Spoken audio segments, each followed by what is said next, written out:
नमस्कार, स्वागत है आप सभी का इंडिया न्यूज उत्तर प्रदेश उत्तराखंड में और मैं हूं आपके साथ आयुष चतुरांश और बात करेंगे पेपर लीक पर बवाल की। उत्तर प्रदेश में बोर्ड परीक्षा में पेपर लीक का मामला सामने आया है और आज दोपहर 2 बजे से इंटरमीडिएट की अंग्रेजी के विषय की परीक्षा होनी थी। इससे पहले ही पेपर लीक होने की वजह से प्रदेश के 24 जिलों में इन परीक्षाओं को रद्द करना पड़ा, जिसमें आगरा, मैनपुरी, मथुरा, अलीगढ़, गाजियाबाद, बागपत, बदायूं, शाहजहांपुर, उन्नाव, सीतापुर, ललितपुर, महोबा, जालौन, चित्रकूट, अंबेडकर नगर, प्रतापगढ़, गोरखपुर, गोंडा, आजमगढ़, बलिया, वाराणसी, कानपुर देहात, एटा और शामली शामिल हैं। अब पेपर लीक पर योगी सरकार एक्शन में है। मामले की जांच एसटीएफ को सौंप दी गई है और आज एसीएस होम अवनीश अवस्थी ने भी एक बड़ी बैठक बुलाई है जो कि शाम 7:30 बजे लोक भवन में होगी और इसके अंदर सभी जिलों के जो जिलाधिकारी हैं वो जुड़ेंगे वीडियो कॉन्फ्रेंसिंग के जरिए और जहां पर इस पूरे प्रकरण को लेकर के आज चर्चा की जाएगी। और चूंकि अभी आगे भी कई विषय के पेपर बाकी हैं, उसमें किसी तरह की कोई दिक्कत ना हो जिस पर चर्चा आज की जानी है।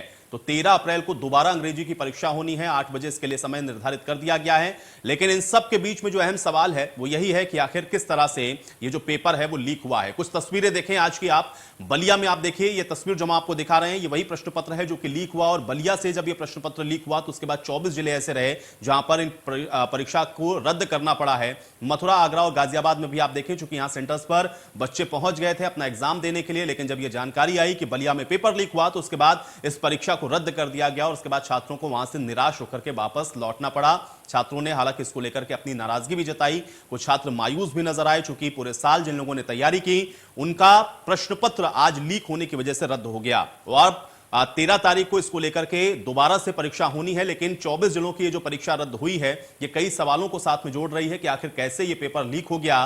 क्या यहां पर भी ये जो पूरा नेटवर्क है वो स्ट्रांग होता हुआ नजर आ रहा है, क्योंकि नकल विहीन परीक्षा और पूरी तरह से पारदर्शिता के साथ ये परीक्षा करवाई जा रही है, ये तमाम दावे हो रहे थे। लेकिन अगर पेपर लीक हो रहा है तो सवाल यह है कि आखिर ये पेपर कैसे लीक हुआ है। हालांकि अब इसको लेकर के दोषियों के खिलाफ सख्त कार्रवाई की बात कही जा रही है। इस पर जो स्पेशल टास्क फोर्स है यानी कि एसटीएफ, उसको इसकी जांच सौंप दी गई है और स्पेशल टास्क फोर्स अब इस पर क्या कुछ करती है ये देखना होगा, क्योंकि ये निर्णय तभी हो पाएगा जब जांच में कुछ निकलकर सामने आएगा कि आखिर इस नेक्सस के पीछे कौन लोग थे, ये पेपर कैसे लीक हुआ। ये सवाल बहुत महत्वपूर्ण है क्योंकि सरकार इसमें जरूर एक्शन मोड में नजर आ रही है, लेकिन जिस तरह से ये पेपर लीक हुआ है उसके बाद कई सवाल इसके साथ खड़े हो रहे हैं कि आखिर ये पेपर क्यों और किस वजह से लीक हो गया, क्योंकि लगातार तमाम पुख्ता इंतजाम की बात भी कही जा रही थी और यह भी कहा जा रहा था कि इस बार की जो परीक्षा है वो पूरी तरह से नकल विहीन और पारदर्शी तरीके से होगी। लेकिन आप देखें कि अंग्रेजी का जो पेपर है वो लीक हुआ है और उसके बाद जाहिर है चूंकि अब पेपर लीक हुआ तो इस पर जो राजनीति है वो भी होना लाजमी है। राजनीति हो रही है, अखिलेश यादव की तरफ से ट्वीट करके भी इसको लेकर के कई सवाल खड़े किए गए और अन्य विपक्षी पार्टियां भी आप देख रहे हैं कि इसको लेकर के अपनी अपनी तरह से अपनी बात को सामने रख रही हैं। लेकिन अब इस पर चूंकि विस्तृत जांच रिपोर्ट मांगी गई है और विस्तृत जो रिपोर्ट है उसके आधार पर उस पर आगे कार्रवाई क्या होती है, वो कौन लोग हैं, क्या उनको डिटेक्ट किया जा पाएगा, कि आखिर ये जो पेपर लीक है उसको करने में उनको कामयाबी कैसे मिली और क्या आगे जो प्रश्न पत्र होने हैं वो पूरी तरह से निष्पक्ष तरीके से हो पाएंगे, क्या इस तरह की घटना की दोबारा से पुनरावृत्ति नहीं होगी। ये तमाम ऐसे सवाल हैं जो कि लोगों के जहन में हैं और इस समय जो सबसे बड़ा सवाल है वो छात्रों के जहन में भी है कि आखिर ये जो प्रश्न पत्र लीक हुआ है, अब 13 तारीख को जो दोबारा से प्रश्न पत्र होगा उसको लेकर के भी कई तरह के सवाल लोगों के जहन में अभी चल रहे हैं। हालांकि आज निराशा जरूर स्टूडेंट्स को हाथ लगी जो कि तैयारी के साथ ये तमाम विद्यार्थी पहुंचे थे जो कि अपना प्रश्न पत्र आज देना चाह रहे थे। लेकिन अब बलिया में ये पेपर लीक हुआ तो उसके बाद 24 जिलों को तत्काल जहां पर ये परीक्षा हो रही थी उनको निरस्त कर दिया गया। स्टूडेंट्स वहां से वापस लौटे और उसके बाद उन्होंने अपनी अपनी बातों को भी सामने रखा। कुछ निराश थे, कुछ हताश भी थे, कुछ इसको लेकर के अपना आक्रोश भी व्यक्त कर रहे थे। तो कुल मिलाकर के प्रशासन के ऊपर एक बड़ा सवाल है कि आखिर आप जो इन परीक्षाओं को सही तरीके से कंडक्ट कराने के दावे कर रहा था उनके दावों में कितना दम है उसका अंदाजा आप लगा सकते हैं, क्योंकि यह प्रश्न पत्र लीक हुआ है। हालांकि अब सरकार के स्तर पर इसमें कार्रवाई जरूर की जा रही है, चूंकि एसटीएफ का गठन भी कर दिया गया है। आज एक बड़ी बैठक का आयोजन भी शाम 7:30 बजे लोक भवन में जिसका आयोजन किया गया है। लेकिन अब ये बैठक और इन जांच के बाद क्या कुछ निकल कर सामने आता है, निगाहें लोगों की इसी पर लगी हुई हैं और क्या इसके जो मुख्य आरोपी हैं जिन्होंने इस तरीके से प्रश्न पत्र को लीक किया है, क्या उनको गिरफ्तार किया जा सकेगा, उनके मामले में क्या जानकारी जुटाई जाएगी, किस तरह से इस पूरे नेक्सस को तोड़ा जाएगा, ये सवाल लगातार इसके साथ बना हुआ है।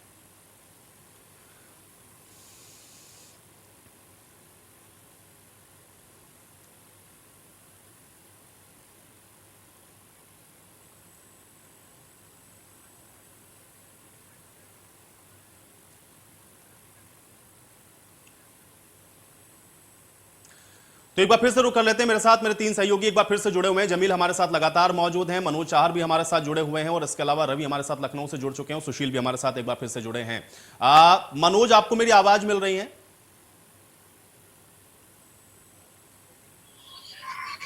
बोलिए। मनोज, क्या जानकारी है? चूंकि अभी 7:30 बजे बैठक भी होनी है और उसके अलावा वहां पर जो स्टूडेंट्स हैं, चूंकि पेपर लीक हुआ, जाहिर बात है कि उनको निराशा हाथ लगी थी। अभी अपडेट क्या है आपके पास?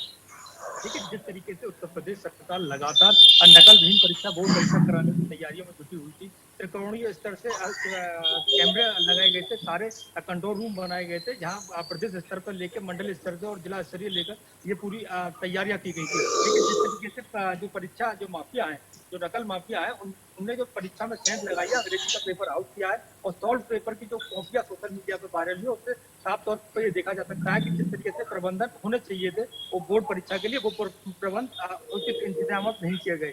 जिस तरीके से स्कूलों में बोर्ड परीक्षा के लिए कॉपियां वितरित की जाती है या कॉपियां भेजी जाती है सेंटर से, तो निश्चित तौर पर उनकी निगरानी के लिए कांस्टेबल लगाया जाता है, स्कूल प्रबंधन की जिम्मेदारी होती है, केंद्र व्यवस्थाओं के बीच को रहते हैं। लेकिन जिस तरीके से ये पेपर आउट हुआ है और सोशल मीडिया पर वायरल हुआ है, बलिया का जिस पूरा मामला था, तो ताजनगरी आगरा में भी कहीं ना कहीं मैं बता दूं आपको कि 180 सेंटरों पर 5,92,688 जो छात्र थे इंटर और हाई स्कूल से मिलाकर वो परीक्षा दे रहे थे। जैसे ही इस पेपर आउट की सूचना मिलती है और पेपर निरस्त कर दिया जाता है, और ताजनगरी आगरा के साथ ही 24 जिलों का जो पेपर निरस्त कर दिया जाता है, उसको लेकर जो बच्चों में नाराजगी देखी गई है और रोष देखा गया है। बच्चे पूरे दिन और काफी लंबे समय से जो फिजिकल ये परीक्षाएं हो रही थी, ऑनलाइन कोविड काल था, ऑनलाइन क्लासेस चल रही थी, उसको लेकर बड़े एक्साइटेड थे कि आज आप फिजिकल रूप से परीक्षा देंगे। और अंग्रेजी की परीक्षा देने के लिए उन्होंने खूब सारी तैयारी की थी, लेकिन जिस तरीके से उनको मायूसी हाथ लगी है, इससे साफ तौर पर वो योगी सरकार को उनको प्रशासन है और प्रशासन को पूछते हुए नजर आ रहे हैं। तो कहीं ना कहीं सवाल उन नुमाइंदों पर भी खड़े होते हैं जिस तरीके से ये प्रश्न पत्रों की निगरानी के लिए उनको चयनित किया गया था। और हालांकि योगी आदित्यनाथ ने इसका पूरा संज्ञान लिया है, एसटीएफ का गठन कर दिया और है। बिल्कुल मनोज, हम देखेंगे कि इस पर आगे कार्रवाई होती क्या है। रवि, शाम 7:30 बजे लोक भवन में महत्वपूर्ण बैठक का आयोजन किया गया है। अपर मुख्य सचिव गृह, एडीजी लॉ एंड ऑर्डर, इन सबकी मौजूदगी रहेगी और इसके अलावा एडीजी एसटीएफ भी इस बैठक के अंदर रहेंगे। जिलों के जिलाधिकारी भी वीडियो कॉन्फ्रेंसिंग के जरिए जुड़ने वाले हैं। क्या जानकारी है इसको लेकर रवि? देखिए, 2 साल के बाद जो फिजिकली है वो परीक्षा कराई जा रही थी। हालांकि यूपी बोर्ड की परीक्षा होने से पहले ही तमाम सारे दावे किए जा रहे थे कि पारदर्शी तरीके से परीक्षा है वो कराई जानी है। उसके अलावा जो सेंटर है वहां से लोगों को दूर रखा जाएगा, यानी सुरक्षा व्यवस्था के चाक चौबंद इंतजाम रहेंगे, सीसीटीवी कैमरे की बाकायदा मॉनिटरिंग होगी। उसके अलावा जो माध्यमिक शिक्षा का निदेशालय है वहां पर बाकायदा एक रूम बनाया गया जहां पर सभी जिलों में परीक्षाओं की निगरानी हो रही, यानी आप सोचिए हाईटेक तरीके से निगरानी हो रही। उसके बावजूद भी पर्चा लीक हो गया, यानी कि अपने आप में कहीं ना कहीं बड़ी चूक जरूर हुई इस पूरे मामले की। हालांकि इस पूरे मामले की जांच है वो एसटीएफ को सौंप दी गई और ये भी कहा जा रहा है कि इस मामले जो भी दोषी पाया जाएगा उन पर आजकल कार्रवाई की जा सकती है। हालांकि सबसे बड़ी बात यह है कि अंग्रेजी का जो पेपर है वो होना था 2 बजे का और उसके पहले यार तकरीबन 1 घंटे के आसपास वो पर्चा लीक हो गया। सबसे बड़ी बात यह है कि किस तरीके से ये पर्चा लीक हुआ, क्योंकि सबसे बड़ी बात यह है कि जहां पर जिस सेंटर में इस पर्चे को खोला जाता है, यानी कुछ समय पहले परीक्षा होने 2 बजे की परीक्षा होनी, उससे कुछ समय पहले जब खोला जाता है वहां पर मोबाइल ले जाने की भी किसी को परमिशन नहीं होती। 1 से या 2 लोग जो जिम्मेदार होते हैं उनको ही वहां पर मोबाइल ले जाने की परमिशन होती। सबसे बड़ी बात ये ऐसे में किस तरीके से वो पेपर वो बाहर आया और किस तरीके से जो 24 जिले जहां पर जो पेपर को लेकर परीक्षा है वो निरस्त की गई है वो वहां तक कैसे चीजें आगे गई। और सबसे बड़ी बात यह है कि अब इस मामले का खुलासा होगा और किस तरीके से कार्रवाई होगी। और हालांकि एसटीएफ को इस पूरे मामले की जो जांच है वो दे दी गई है और सबसे बड़ी बात मुख्यमंत्री ने इस पूरे मामले खुद ही संज्ञान लिया, उस पूरे मामले में आवश्यक निर्देश है वो दे दिए। सबसे बड़ी बात यह है कि जो परीक्षा को लेकर थी, पारदर्शी तरीके परीक्षा को लेकर तैयारी थी, वो चूक कहां से हुई, कैसे ये पर्चा लीक हुआ, ये अपने आप में बहुत बड़ा सवाल है। जमील, चूंकि हम लोगों ने देखा कि नकल को रोकने के लिए तो बड़े इंतजाम किए गए, एक कंट्रोल रूम भी बना दिया गया, तमाम जगहों पर हम लोगों ने देखा कि सीसीटीवी की व्यवस्था भी कर दी गई कि लोग नकल ना कर पाए, लेकिन पेपर लीक हो जाएगा। क्या इस विषय को लेकर के जो गंभीरता होनी चाहिए थे या इस पर जो प्रयास होने चाहिए थे, कहीं वहां पर चूक हुई और इसलिए हम लोग देख रहे हैं कि ये जो पर्चा है वो लीक हो गया? बिल्कुल, जिस तरीके से देखिए मॉनिटरिंग की अगर बात करें तो मॉनिटरिंग करने के लिए पूरे जिले भर में हर एक जगह एक मॉनिटरिंग सेंटर बनाया गया था। खुद उसका डीआईओएस उसकी मॉनिटरिंग करती थी और वहाँ की जो मॉनिटरिंग होती थी वो लखनऊ होती थी। बनारस में भी ऐसा था, लेकिन जिस तरीके से बलिया में हुआ, कहीं न कहीं एक चिंता का विषय, एक सवाल बहुत बड़ा खड़ा कर रहा है कि आखिर जो नकल माफिया वो किस तरीके से एक्टिव है। कहीं न कहीं वो उनको चाहे विभागीय लोग उनसे संपर्क में है, और जिस तरीके से अगर इस तरीके की चीजें सामने आ रही तो ये बहुत बड़ा सवाल है, और शायद विपक्ष लगातार इस मुद्दे को लेकर गिर रहा है। चाहे अखिलेश यादव हो, चाहे फिर शिवपाल हो, या तमाम बड़े नेता जो है उस तरीके से योगी आदित्यनाथ को घेर रहे हैं। लेकिन योगी आदित्यनाथ की ये जो एक कठिन जो वक्त था, या फिर ये कह लें कि जिस तरीके से योगी आदित्यनाथ ने सख्त आदेश दिए कि जो भी इसमें दोषी पाया जाएगा उसके खिलाफ एनएसए की कार्रवाई होगी, बख्शा नहीं जाएगा। और जो लोक भवन में 7:30 बजे बैठक होगी, शायद मुझे लगता है कि सारे जिला अधिकारी और डीआईएस को एक निर्देश दिया जाएगा कि किसी भी तरीके से परीक्षाएं में गड़बड़ी न हो, सुचारू रूप से परीक्षाएं कराई जाए, ताकि जो मैसेज है सरकार का वो मैसेज बरकरार रहनी चाहिए। चलिए, आप हमारे साथ बने रहिए, आपसे हम लोग चर्चा को लगातार जारी रखेंगे। तो पेपर लीक में अब आप देख रहे हैं कि आगे की जो कार्रवाई है उसको भी की जा रही है, और इसके अलावा आप देखना यह है कि आज जो ये महत्वपूर्ण बैठक बुलाई गई है उसमें निर्देशित क्या किया जाता है, क्योंकि शाम को 7:30 बजे लोक भवन में ये बैठक होगी, और उसके बाद ही स्पष्ट हो पाएगा कि इसको लेकर के अभी आगे की जो तैयारियां हैं वो किस स्तर पर की गई हैं। क्योंकि महत्वपूर्ण सवाल यह है, बच्चों के भविष्य के साथ जुड़ा हुआ है। तो पेपर 2 सालों से आप देख रहे हैं कोरोना की वजह से जो स्थितियां हैं वो प्रभावित थी, और ऑफलाइन अब ये जो पेपर हो रहे हैं उसको भी नकल विहीन करने की बात कही जा रही थी, लेकिन नकल विहीन होने के साथ साथ पेपर लीक होता हुआ आपको यहां पर दिखा है, और इसलिए इसको लेकर के कई महत्वपूर्ण सवाल इसके साथ जुड़े हुए हैं। और अब देखना यह है कि इस नेक्सस को कैसे जो जांच एजेंसियां हैं वो तोड़ती हैं, और इसका जो मुख्य आरोपी है उसको कब तक गिरफ्तार किया जाता है।